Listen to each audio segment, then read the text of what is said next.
So secondly, I would like to now introduce to you John Lamont. This is a really exciting program the Good Education Group has gotten involved with. And it's a joint partnership that's looking at employability skills and ensuring that students have the right skills, not just to go out into the workplace, but applying for study success, education success, and whether it's just life skills or volunteering work. So I'd like to introduce John today, who's going to talk a little bit more about the program. Perfect. Thanks, Mac. So, as Mac said, my name is John Lamont. I'm here to talk about Jumpstart. Jumpstart's a joint initiative between Good Education Group and Jumpstart Communications.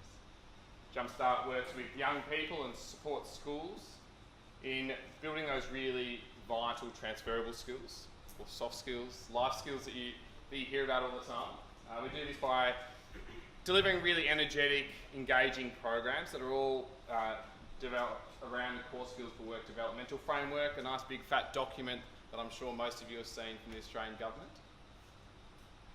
So every program we run is tailored and customised to the school and their values, their ethos, even obviously the participants that are partaking as well. So we have a large team of experienced facilitators and instructional designers that help design these programs. But before we get too much into it, I'd love to hear from all of you what skills you believe to be those really important transferable skills for young people that are entering the ever-changing world of work.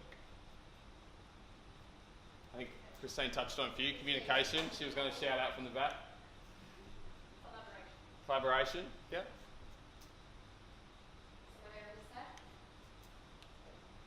Decision making. Decision making, yeah, sure. Communications, yeah.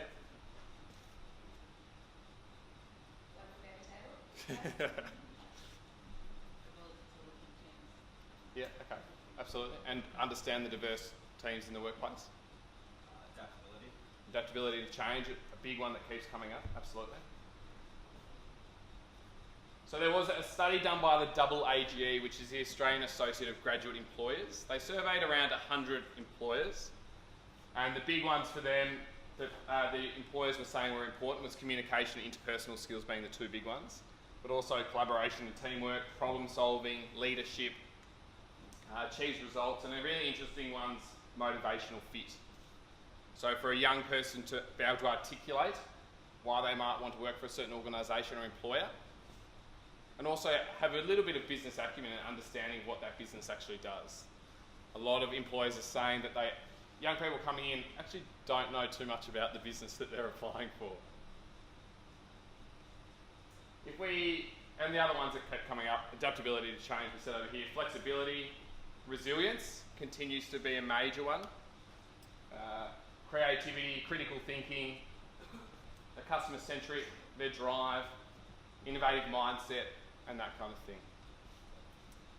The skills we're talking about though, it doesn't matter if you're going to be an employee, if you're going to start your own business, if you're going to do a trade, or if you're going to volunteer, these skills remain the same. By 2025, they say that 3/4 of the Australian workforce are going to be millennials. So how are we going to make sure it's a successful transition from the education system into this big, ever-changing world of work?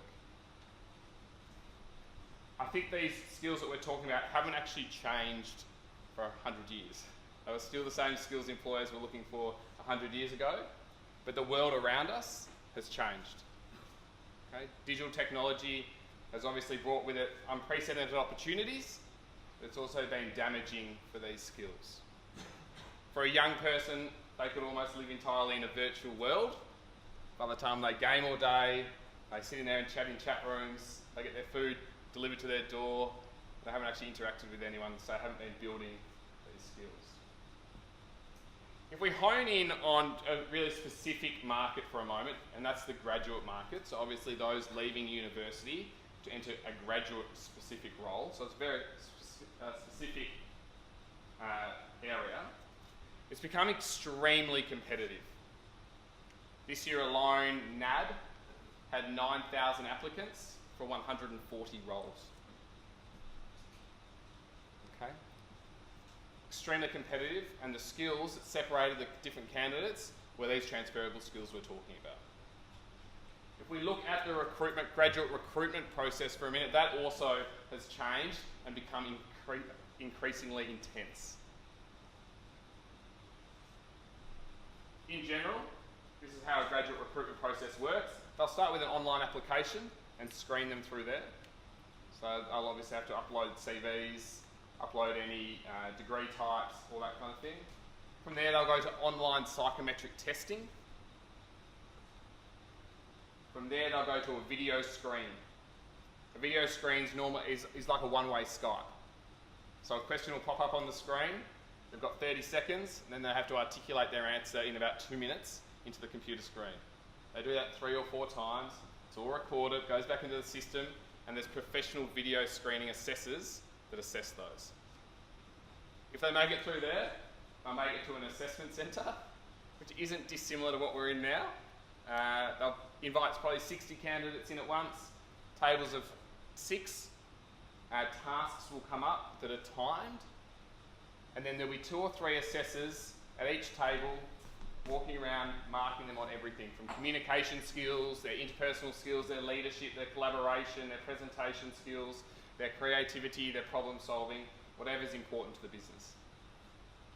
If they're successful through that, they'll do a behavioural assessment, which is another online test, looking at their behaviours in the workplace. Make it through that, they'll get an interview. Make it through that, they'll get an offer. So it's an incredibly tough market and very competitive. And right from the get-go, as we can see here, this was the recruitment process. This is where the competencies a certain organisation might be looking for and where they're marked and assessed along the recruitment process for graduates. Okay, so obviously communication skills being that number one that employers want. So, we have obviously identified what the workforce needs are and what these transferable skills that we're talking about. Jumpstart's framework is mapped to 3 Australian government frameworks that I'm sure the majority in the room have seen. That's the Core Skills for Work Developmental Framework, the Australian Curriculum of General Capabilities, and the Australian Blueprint for Career Development. So we've developed our framework off that. We have 4 learning platforms where we have customised face-to-face delivered programs. We have school delivered programs or education provider delivered programs where we'll go in and work with the staff. We'll give them the capabilities, the knowledge and the materials to run those programs themselves. We have an online learning and support platform. Obviously young people love learning online. So this is great both pre and post workshops. It's a one-stop shop for every sort of topic you can think of. There's TED Talks, YouTube videos, articles, book recommendations, quizzes, surveys, all in the one spot. And we also provide parent and teacher conversation starter packs with every workshop. This helps embed the learning back in the classroom and back home and make sure it's a full circle, so when the bell goes at the end of the workshop, it doesn't just finish there. These are conversations that need to keep happening. So obviously there are schools and education providers that are doing a really great job in this area, which is fantastic to see. Jumpstart has around 42 different modules that we offer.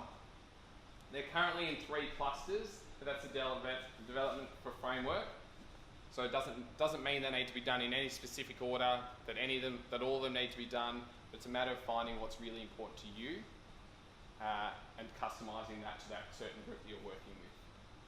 We're seeing a lot of schools concentrate on communication skills, interpersonal skills, personal brand, leadership are really popular ones. But depending what you want to get out of it and depending what age you're working with, they can all be customised. We're seeing schools, obviously the curriculum is a very busy place. There's a lot going on in the curriculum. So we're seeing a lot of schools run half-day workshops for entire year levels, full day, after-school programs, holiday programs. A lot of schools are running programs in that last week of term between exams and school holidays. That's been a really popular time for programs. We're seeing schools run leadership programs for leaders the next year. So, in a nutshell, that's what Jumpstart does.